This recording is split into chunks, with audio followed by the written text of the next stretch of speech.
Hello, all you kings, queens, and those in between, and welcome to episode 9 of the Busted Limes podcast. I'm your host, Paresh Maharaj, and in this episode, which was recorded, edited, and published all in one day, me and my buddy SpaceSong are going to be breaking down the recent DC Fandome conference that took place yesterday.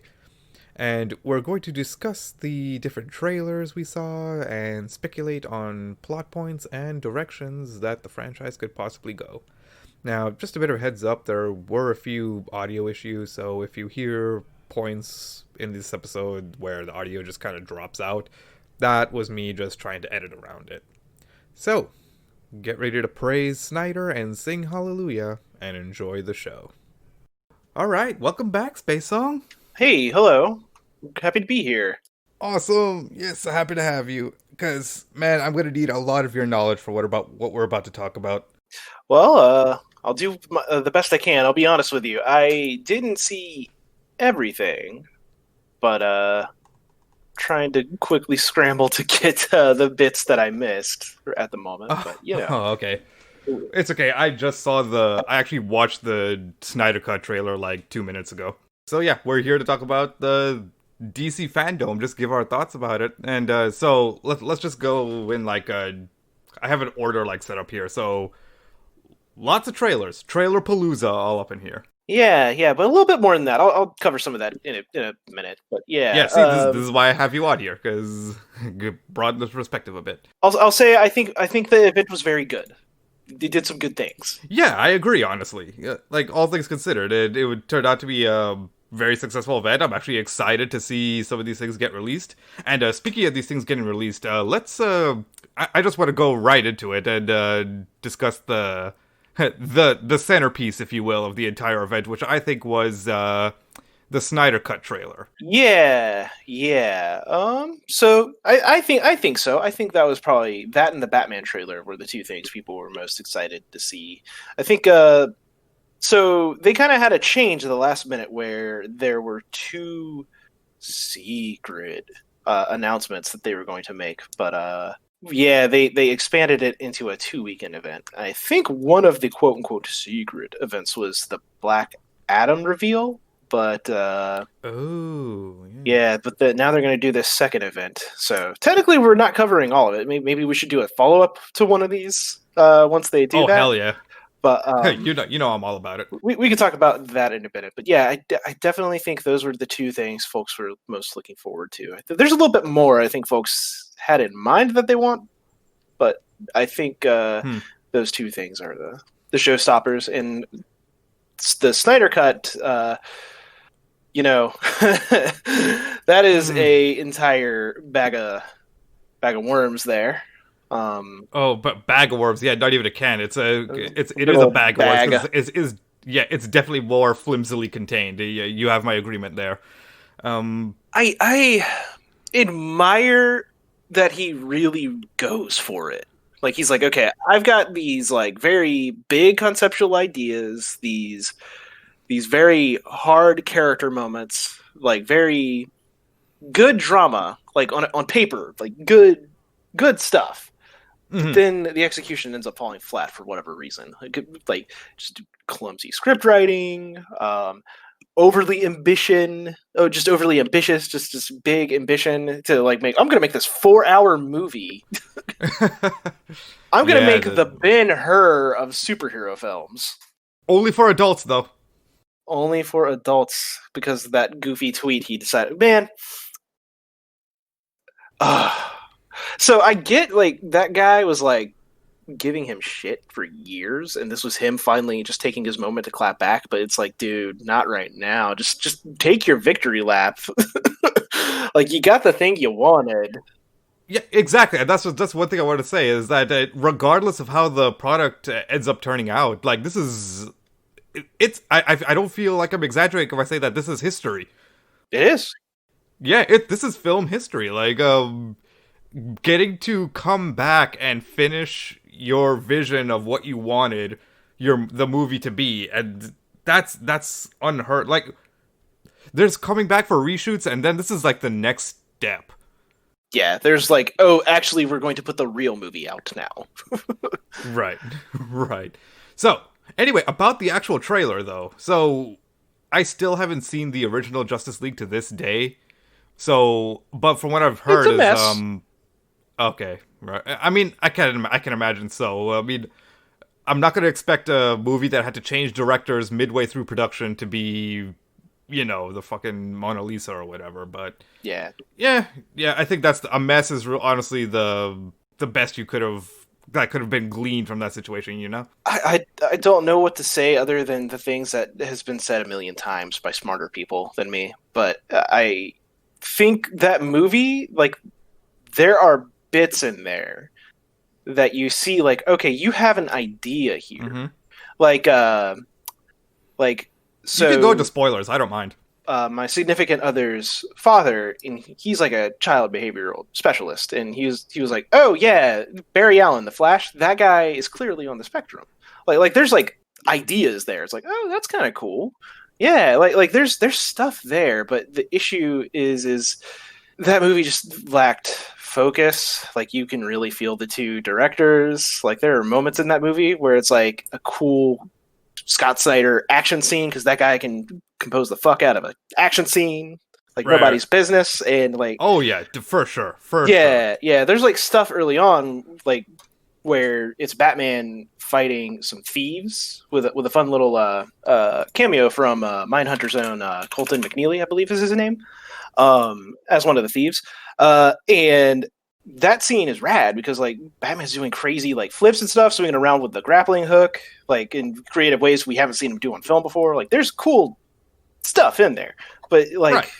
the plot is whack. The downgrade we got in Steppenwolf was whack. The ending is just a CG mess. Oh. There's like a lot of like lore that you feel like, oh, look at all that lore. You're just like moving the camera past way too quickly. Like stuff like if the idea was to like say, hey, we're going to like build out the DC mythos in like this kind of fun a la carte way with Batman versus Superman and then hitting you with Justice League, which is like you're gonna have your like Lord of the Rings, like, well, here's what the War of the Rings was like type moment. Mm-hmm. This just like does that in like a few minutes, and it's like, oh, there's a Green Lantern. Look at the Green Lantern. Okay, bye. It's like, oh, okay. Okay. Damn. This feels like that lore scene is going to have its own whole entire like movie. Is what this feels like based on that trailer, like a little short film in the middle of the film. Yeah, and yeah, you mentioned all the lore stuff, which is like I'm not big into comic books. Period. Like not Marvel, DC, even Dark Horse. I'm not all that caught up on. I haven't been doing the readings, but yeah, I feel like that I recognize Darkseid. Like he's literally the first thing that pops up in the trailer is Darkseid. Like I thought that would have been reserved for like the end. Yeah, big old statement of intent with showing Darkseid there, and it's like he looks fine. I don't know. I think he looks good. Yeah, I've seen people kind of poo-poo his design, but I'm like, I don't know. It's just kind of shirtless Darkseid. I don't know. It's fine. He's just not in his armor. If you want to find a design to poo-poo, just look at Flash's costume. Yeah, the Flash's costume definitely feels like Mark Point 3 of a design process. Not even alpha. It's pretty Jank. janky. Yeah, like Yeah. that is like the. I mean, but I guess it's kind of the mood they're going for with that character. He's like, I'm just kind of doing this with what I can scrap together, kind of Spider-Man esque. But yeah, Isn't it supposed to be like a spaceship or something? Like spaceship parts? I think it's made out of material that is used to build spaceships, like the actual like hard material. Oh, hard material. Yeah, Right. like it's almost armor, Okay. but it's also like aerodynamic to help him like move through molecules, not even the wind, the molecules quicker. Molecules. Because he's the freaking Flash and he can vibrate through things. Anyway, Speed Force and all that, yeah. yeah, correct. And I think we're going to get a look at the Speed Force at some point in the Justice League movie. I will say later in the Fandome event, they did talk about the Flash movie. We'll get to that in a second. But Yeah, no, I mean, I think Snyder's Justice League will have like more character bits that might make people happy. I know people were like, this guy doesn't get these characters. I think there's like some bits in that trailer that does reveal that, like, maybe he does. It's just he's bad at putting it together. I agree. Yeah, I agree. I think that's why, because those the scene where Martha Kent meets Lois Lane, like that, or shit, even that scene in Kansas where Superman is hugging both of them. It's like, That's him. yes, where I want more of that Superman. That's him. There he is. And like even that little rousing speech at the end where Batman's like, well, he might have fought through hordes of hell before, but he's never had to deal with all of us. He's never fought us. That's a very Batman logic. I think it's like one of those things which, like, in my opinion, Batman versus Superman was always supposed to be like, here's these characters at their worst. Yes. Here's a Superman caught up in his anxiety. Here is a Batman who has fallen and become, a Dirty Harry figure. Exactly. Here's them finding each other, and here's what happens when they're at their worst. Now let's go to the Justice League, where they truly meet each other for the first time after Clark's resurrection, and you get them like, actually, we're both good, and we can grow past these past mistakes of ours.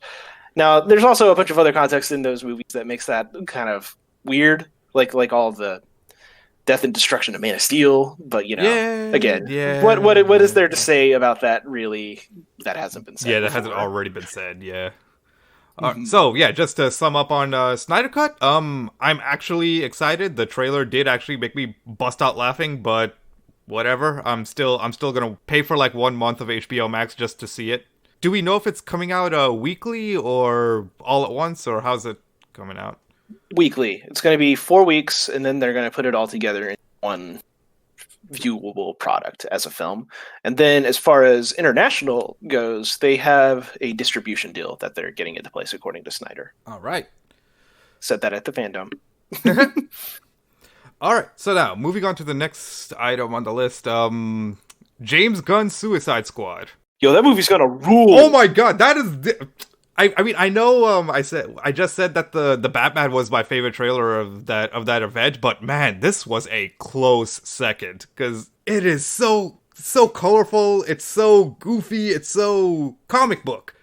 It's great, yeah. Now, I didn't even mind that I didn't recognize like 3/4 of the characters. Like, I don't know who Peacemaker is, I don't know who Weasel is, and Polka Dot Man. I don't know who Polka Dot Man is, but I already love him. He's already my favorite. That's great. Yes. He does. He throws polka dots and does polka dotty things that are useful.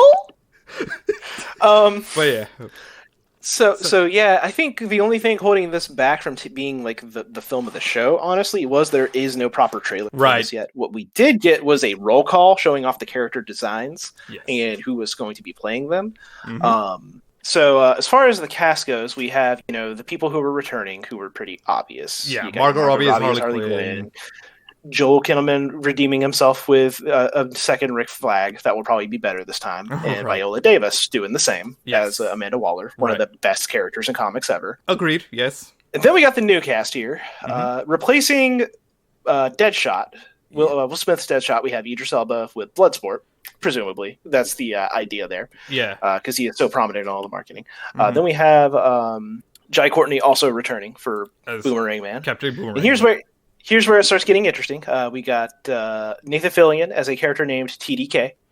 Yeah. Not familiar. Oh, wow. Okay. Pete Davidson, he's Blackguard. Actually, I do have some more things to say about TDK. Give me a minute, though. Michael Rooker as Savant, who is fodder. Blackguard, Savant, probably fodder. Then we have an interesting one here. One that I'll also have some stuff to say about. John Cena as Peacemaker, which is very cool. Yeah, I remember you being very excited about that one because of how unexpected it was. Yes, very out of nowhere. I expected him to be somebody else. Then we have David Dastmalchian, I believe is how you pronounce that, as Polka Dot Man. Sean Gunn as Weasel. Then we have Peter Capaldi as the Thinker. Fulla Borg as Javelin. Let's see here. We have Mei Ling as Mangal, who is a female inverse of Mongol, who is a Superman villain.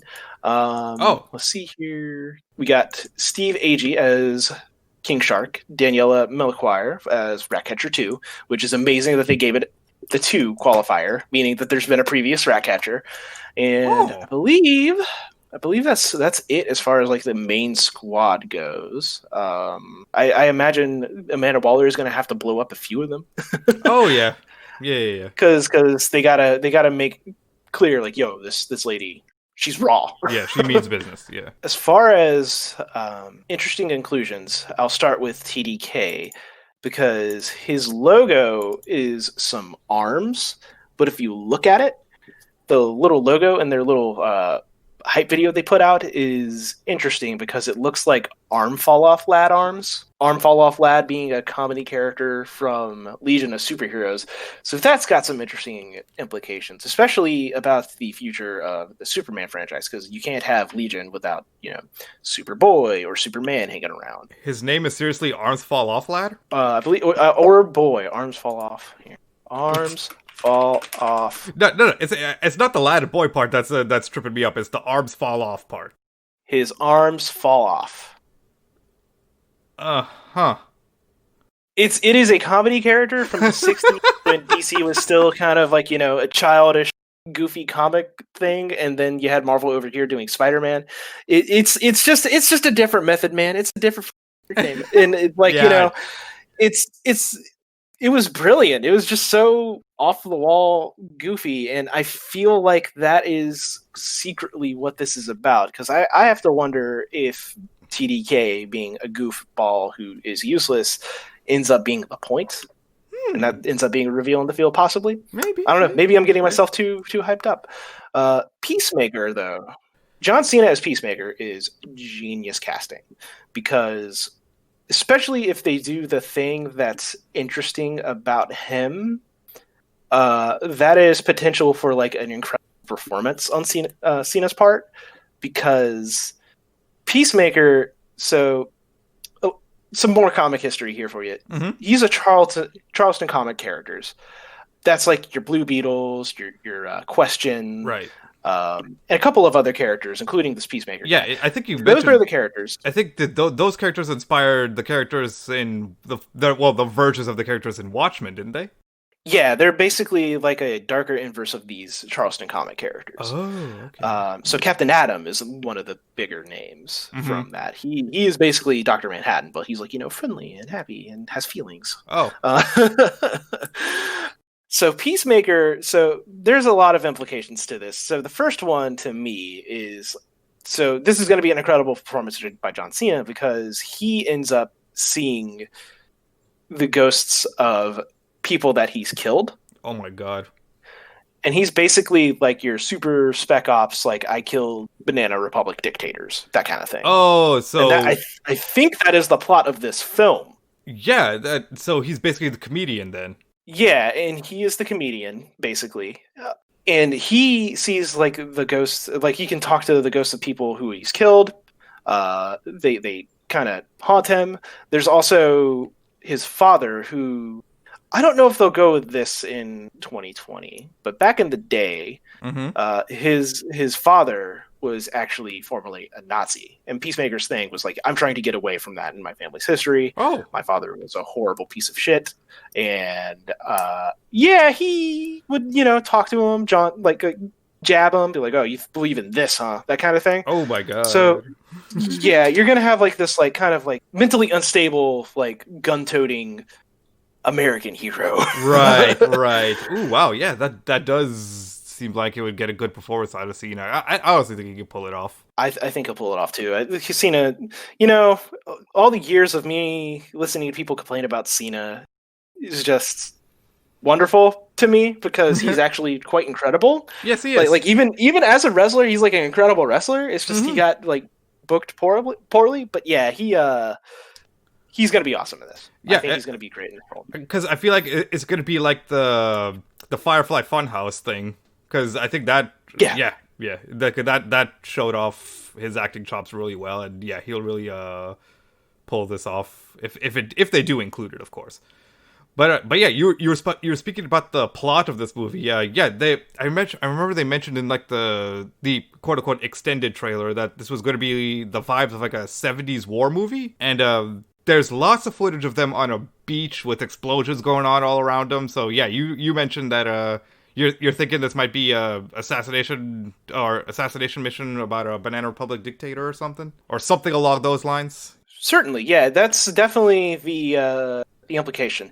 It's interesting because they are kind of leaning into some of the interesting, like, well, okay, even back in Batman versus Superman and Man of Steel, that was like a question. It's like, okay, well, what does this mean at a geopolitical level, having these super beings around? Yeah.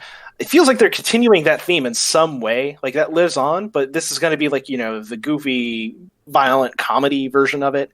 Right. There's another thing later that we can talk about. I don't know if I didn't even mention this in the Discord, which I think is where you got a lot of excitement out of this. Me creeping, like creeping through all of the news about it and just posting it in the Discord, like, oh, this is awesome. Yeah. Real quick note though, the other big implication about Peacemaker, that means there's other characters from Charleston Comics that will be in these films potentially. So that means we're going to have Blue Beetle. They were trying to make a Blue Beetle and Booster Gold movie. I actually heard about that. So that makes me wonder if they're still going to do that. Especially, they're going to try and keep the Snyder stuff in canon because, all the Nightmare stuff feels like an alternate timeline now, which means it's its own world.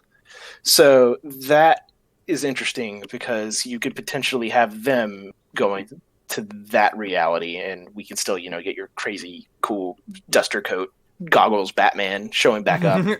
But also you basically have a fun version of those characters that kind of spoofed the Watchmen. So okay, go down this rabbit hole with me for a minute.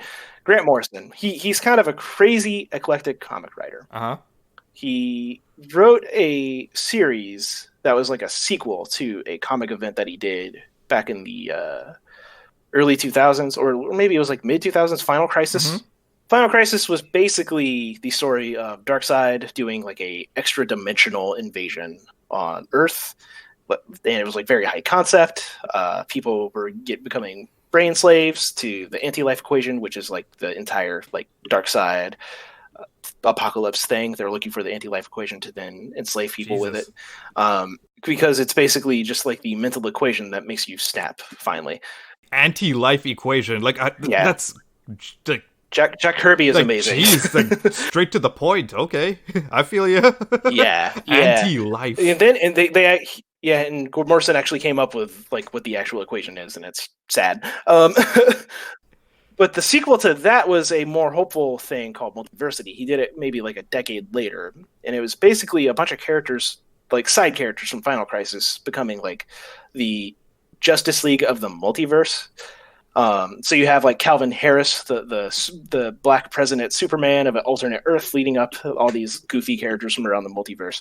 But it was interesting because he didn't do like a linear story. He did like, okay, 2 bookends that tell you the story of this multiversal Justice League coming together, and then all these crazy multiverse stories in between, just one-shot stories. And one of them was Pax Americana, which was about these Charleston comic characters.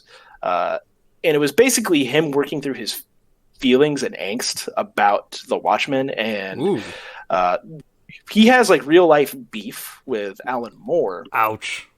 So Pax Americana is a fantastic book. It's a wonderful little one and done story. You don't even have to read the rest of Multiversity to get it. I would recommend going to Comixology and reading that issue because it's a fantastic piece of comic storytelling visually as well. He got a really wonderful artist named Frank Wiley, a guy that he regularly collaborates with, to work with him on that. And that story is intense. Like it is much like all of Multiversity, it's told in a non-linear way, but it's one of those things where once you tie it together mentally, like you just go, oh, this is incredible. Like it is like a spy drama where Peacemaker has killed the president of America. Holy shit. And the Rorschach is just like losing his mind. Or I'm sorry, Question. I call him freaking Rorschach. The Question is losing his mind, trying to figure it out because Question's like an investigative journalist.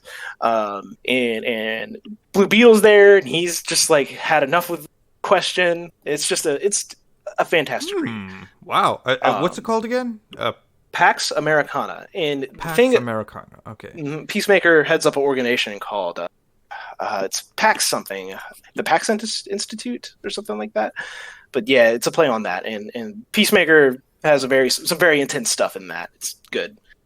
Interesting. Okay, yeah, I'll definitely add that to the list. But yeah, I'm really excited. Once again, I'm excited for this. Like, genuinely excited. I'm not like it's not like ironic excitement for the Snyder Cut just to see how much, just to see how deep the fanboys' devotion goes. You know what I mean?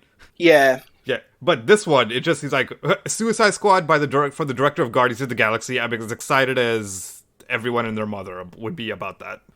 So since we've hit the two big ones, do you just want to skip ahead and talk about the Batman? Since that was like the three biggest things. Yes, yeah, sure. Let's go ahead. Batman. Yeah, like I said, this was my favorite trailer among all of them, but probably because I'm most familiar with Batman among everyone else. Which, hey, join the club. I'm just so happy that this is just a commentary on the state of the oversaturation of his parents' death scene. Was that I am so glad we didn't see like any footage of his parents dying in Crime Alley. Yeah. I think part of that is because this is going to be so solely focused on a year 2 version of the character. Okay, so that just sounds like exactly what it sounds like on the tin. Is just his second year as Batman. Yes. So okay. That when talking about Batman, the idea of year 2 has a lot of meaning. So Batman Begins. That's basically Batman year 1 in a lot of ways. So I think they wanted to reboot the character, bring him back to like here's like a younger version, rawer, maybe a little more prone to letting his emotions get into the way of his work, and plenty eyeliner. You definitely see his emotions take over. In one scene in that trailer when he's beating up that guy, it's like, oh, yeah.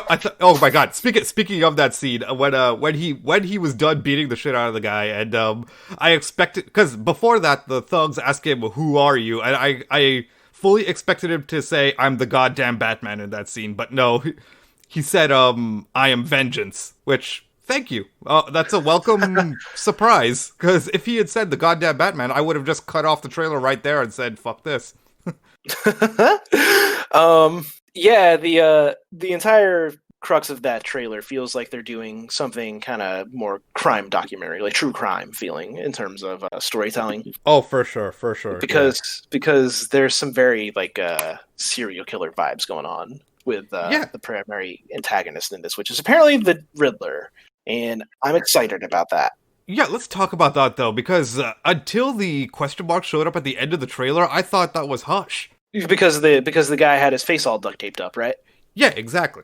Mm-hmm. No, Hush is... They'll make it much more clear if they do a Hush movie, trust me. This is definitely, like, for Batman, the Riddle card, this is all very Riddler.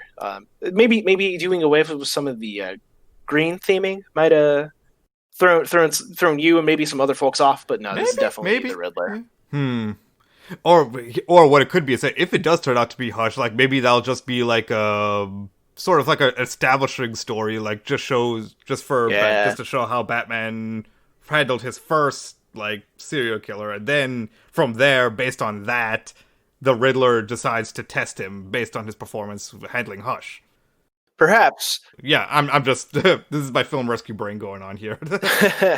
For sure. Yeah, Hush's story is much more personal because Hush is like a childhood friend of Batman. Yes. So that's why I'm suspecting it's... I don't think Hush is going to come into this. If anything, it might... he might pop up and be like, "Hey, what's up? I'm your friend from childhood. I'm a brain surgeon now. Anyway, nice seeing you. Maybe we'll catch up some other time." Oh man! And speaking of childhood friends of Batman, the Penguin's also in this. Yeah, friend. For sure. Biggest air quotes ever. Did they show him? Did they show him in the trailer? I don't recall. Okay, so there's a guy who looks Penguin-esque, but I think because this was it was like production footage, they haven't actually gotten to filming his scenes all the way. Right, exactly. So there's a chubby looking guy who resembles the Penguin in this. Oh, that's true. There is a guy who's press conference or something. Yeah, exactly. And, That guy, okay. Mm-hmm.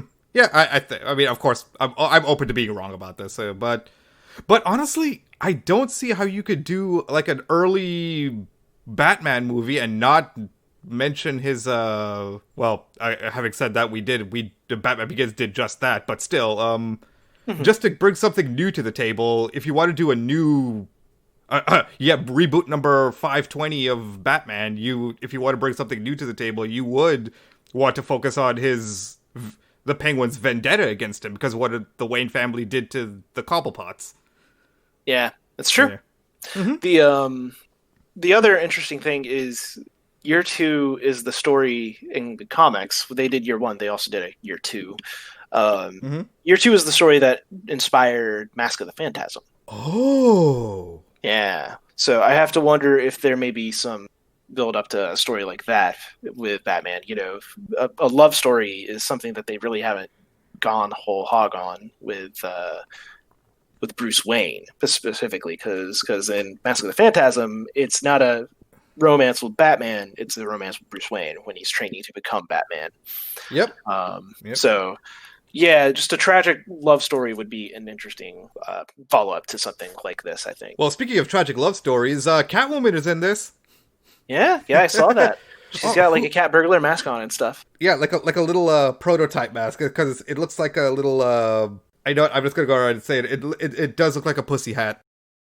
Yeah, it kind of did. Yeah, it had like the kind of pokings of an ear coming out of him. Yeah, exactly. but I liked it. It's a very God, what do you call it? Very rookie-like, very reminiscent of a rookie Selina Kyle. Yeah. Who's the actress playing her again? I don't know. I think it's Zoe Kravitz, right? Huh. Interesting. Yeah, I think it's Zoe. Yeah, go. Yeah, typey. Look it up. Google. Yeah, seems to be Zoe Kravitz. Awesome. There you go. Hey, casting an actual. She's Latina, right? Well, Selina Kyle is, because her name is Selena. Yeah. She's been whitewashed over the years, but yeah, she's definitely at the very least mixed. Also, Colin Farrell is playing the Penguin, so that might be why we didn't see any of him in there. Okay. I don't think we saw any footage of Alfred in this trailer, though, did we? No Andy Serkis. Oh, and I think Commissioner Gordon is black in this one. Yeah, Jeffrey White's playing him. All right. Yeah, great actor. Joining us in the 21st century here. I love it. A diverse Gotham? What a concept. Yeah. But yeah, this will be a pretty good film, I think. Paul Dano as the Riddler is an inspired casting. I think even as far back as freaking Nolan's Batman films, people were like, they should get Paul Dano to play play the Riddler. Yes. So, but it's good. Yeah, and I also love. I'm eager to see what Robert Pattinson does with the Bruce Wayne character, because he seems to be going for more the Michael Keaton unhinged Bruce Wayne rather than the calm-collected playboy that we see in, let's say, the Arkham games and the animated series. Him surviving somebody driving a SUV into a courthouse, it looked like. Yeah, that's what it looked like. Yeah, it looked like a courthouse. But he did seem very broody there. But yeah, it's very... I'm excited to see this. I didn't think they would get me excited to see a Batman movie, but like as far back as when they announced, hey, Matt Reeves is doing this movie, I was like, okay, you got me. You got me. You got me in, guys. I love that guy. Yeah, so we're excited for the goddamn Batman. Hell yeah. The goddamn Batman, the actual title of that movie. So yeah, so you want to just shotgun out the 2 video game trailers that we saw? Oh, yeah. So they announced Gotham Knights, which is a Bat Family game spinning off of the Arkham Universe series. It's got a little bit of a different art style, but it seems to be carrying that combat style forward. Yes. That's the same vibes I got from it too, yeah. I'm excited to play as Batgirl. I'm a big Batgirl fan. I'm a big Nightwing fan as well. I'm a big Batgirl Nightwing shipper. And I want to 2-player with somebody so we can just... You are such a sap. I love it. I am. They're adorable. It's also great because this will also hopefully bring Tim Batman Tim Robin up to... Tim Drake up to more prominence. I feel like he's been overlooked over the years recently, especially with New 52 basically be like, he was never Robin. He was always Red Robin. Also, his Red Robin costume looks terrible now. Oof. Which Red Robin was kind of like the thing that he stepped up from being Robin. Like his version of Nightwing. Right. So that right. sucks that they kind of gave him the short stick on the Bat family for no reason, honestly. So hopefully they make all that good here. Like give like a lot of the Tim Drake fans who have been thirsty for more good Tim Drake content will be happy with this. I'm excited for that. It just looks great. It just looks great. Yeah, it does. Like, and especially with Gotham Knights, I'm a sucker for games where you can play as different characters with different play styles. So, Barbara seems to have the typical Batman controls, like with the gliding and the stealth and all that. Robin doesn't seem to have changed too much from Arkham City, where he's still got the bow staff and stuff like that. And neither has Nightwing, because he still brings the whole circus act athleticism to his combat. That we saw him doing freaking capoeira moves in the trailer, which I thought was badass. But I think the biggest like curveball to me, because I've again lack of familiarity with the comics, was the Red Hood with guns. Yeah, so in the comics he uses rubber bullets now. So that's probably what's happening here.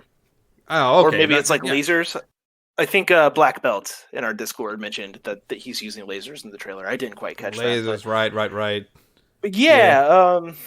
Jason Todd is probably going to be really interesting in this. I think he's a fantastic character with a lot of great stories. If folks haven't seen it, I really recommend the DC animated feature Under the Red Hood. I think that and Mask of the Phantasm are the two best animated Batman films for my money.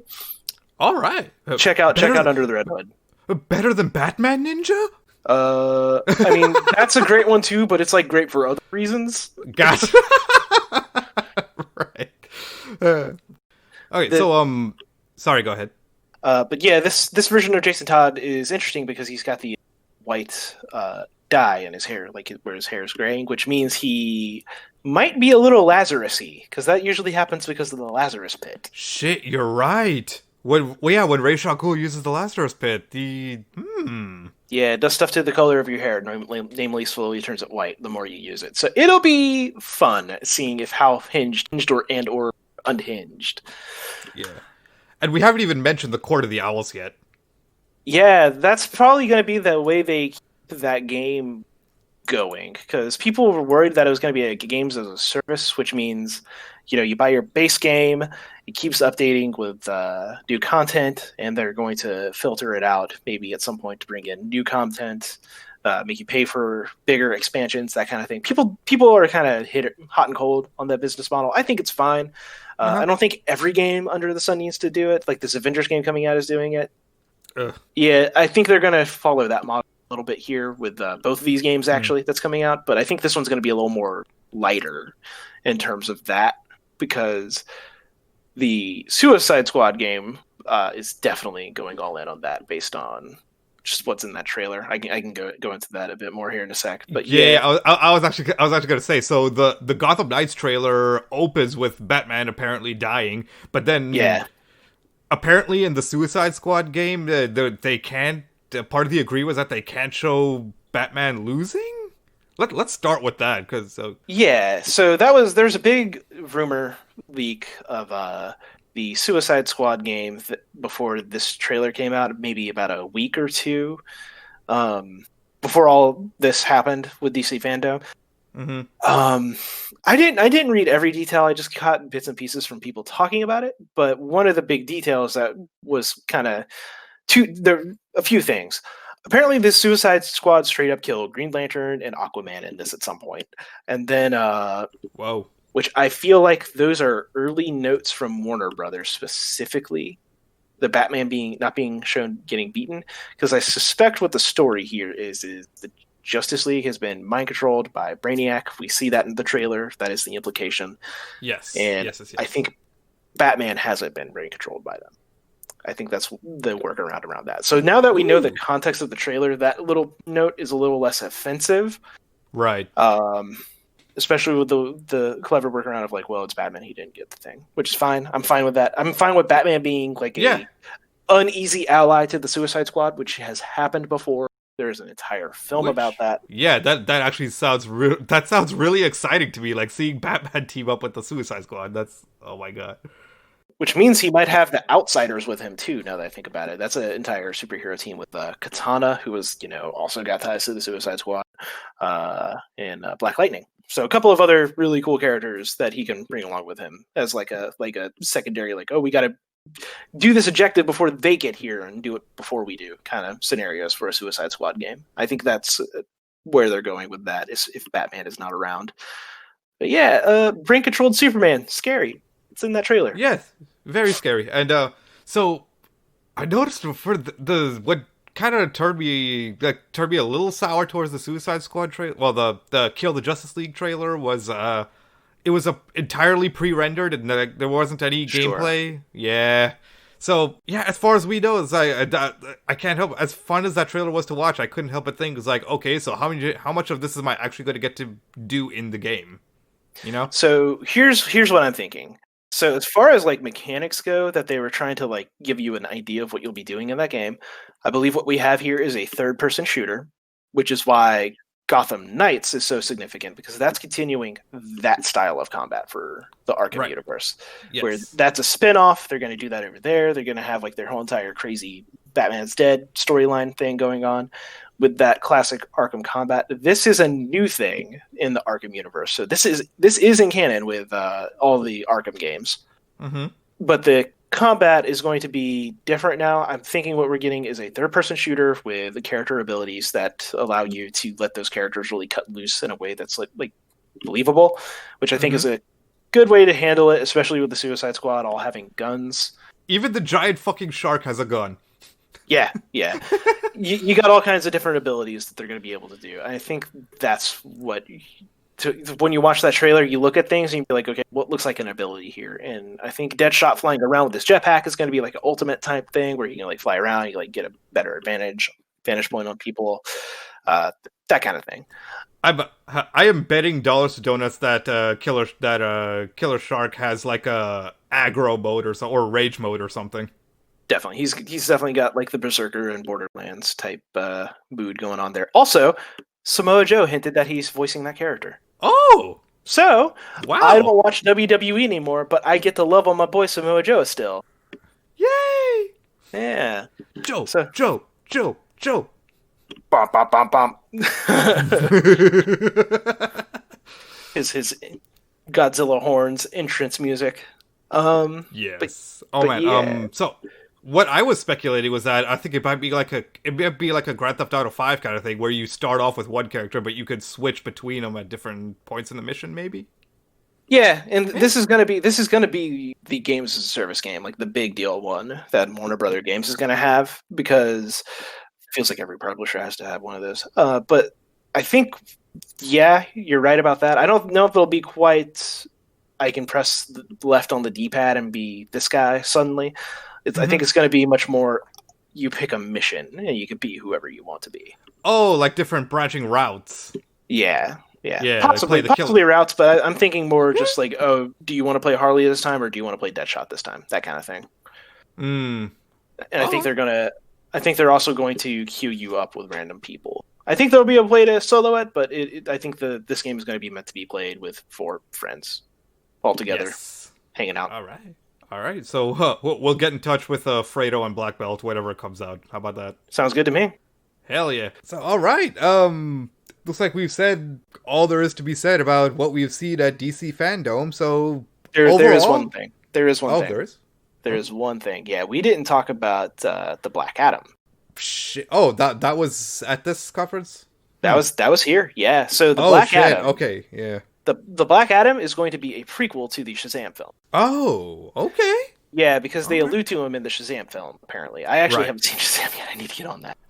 Dude. I hear it's really good. I really want to see it. But yeah, Shazam's awesome, and Black Adam is a awesome villain. So what they showed off was just basically animated concepts of what the film will be. So you kind of had like a cartoon version of The Rock dressed up as Black Adam flying around as a little animatic, not even a fully animated thing. I would pay full price to see that. Not gonna lie, that's just me though. Him being the one of the greatest anti-heroes in comics is going to be one of the best things that happen to superhero films, I think. So Black Adam, the pitch is it is a fake Middle Eastern country called Kahndaq. They have some vaguely Egyptian things going on with their ruins, kind of historically, just very modeled after the Egyptians, hieroglyphics, statues that were vaguely Egyptian-esque, that kind of thing. So Shazam's thing is like it's a magical superhero. He gets his powers from a wizard named Shazam. And Black Adam he was formerly a slave to a king in Kahndaq, and Shazam looks for people pure of heart, and he decided, hey, I think this poor slave is pure of heart, so I'm going to give him the Black Adam powers. Turns out it went to his head. It was a little too much power, and that's why he kind of breaks the powers up between the Marvel family for the Shazam. But yeah, Black Adam is violent, let's say. He's in the comics, he has a reputation for ripping people's arms off to prove a point. Oh, a reputation. Oh, so it's a reputation. Oh, wow. Yeah. So it's his calling card is ripping people's arms off. Oh my god. He ends up becoming a god king dictator. And he doesn't have slaves. That's the thing. He did free all the slaves, but he rules them with an iron fist. Like, there's no crime in Kahndaq. Why? Because if you do anything, Black Adam's going to show up and rip your arm off. So that's kind of his thing. And I was talking about this earlier. They're kind of leaning into like geopolitical stuff here. This happens in Young Justice at least once, where they're like, "Hey, we're in the desert. Where are we? We're doing an operation here in the desert. What desert is this? It's in Kahndaq." Which would mean they are crossing national borders and gonna piss off Black Adam, which means poor Shazam kind of thing. So there's a lot of like very good places they can go, like in terms of storytelling and intrigue and what have you. Yeah, I can't believe I forgot about that one. I guess all the Batman and Justice League news kind of overshadowed it. Yeah, and the other crazy thing about the Black Adam film is they're apparently introducing Justice Society members. Like, I watched the trailers before we jumped in this call to record this. He straight up says they're members of the Justice Society of America in that trailer. It's pretty interesting. Who are the Justice Society? Justice Society was basically the Justice League before the Justice League existed. Back in, I'm going to say, the 40s and 50s, you had this like just after Superman and Batman. Probably, I think it actually predates them a little bit too. You had Green Lantern, who was a magic ring user, not a cosmic character, a magic character. Right. Magic. You had the Flash, who had the power of Hermes. Or was it Mercury? I think it's Mercury, actually. Same thing. Yeah, I know. Yeah. So he basically had God super speed. This was the original Flash. This is Jay Garrick. This is the one who wears the metal hat, right? Yeah, the modified MP hat. Yes. Then you also had Black Canary, like the original Black Canary, Hawkman, Atom Smasher, and a couple of other like Golden Age superheroes.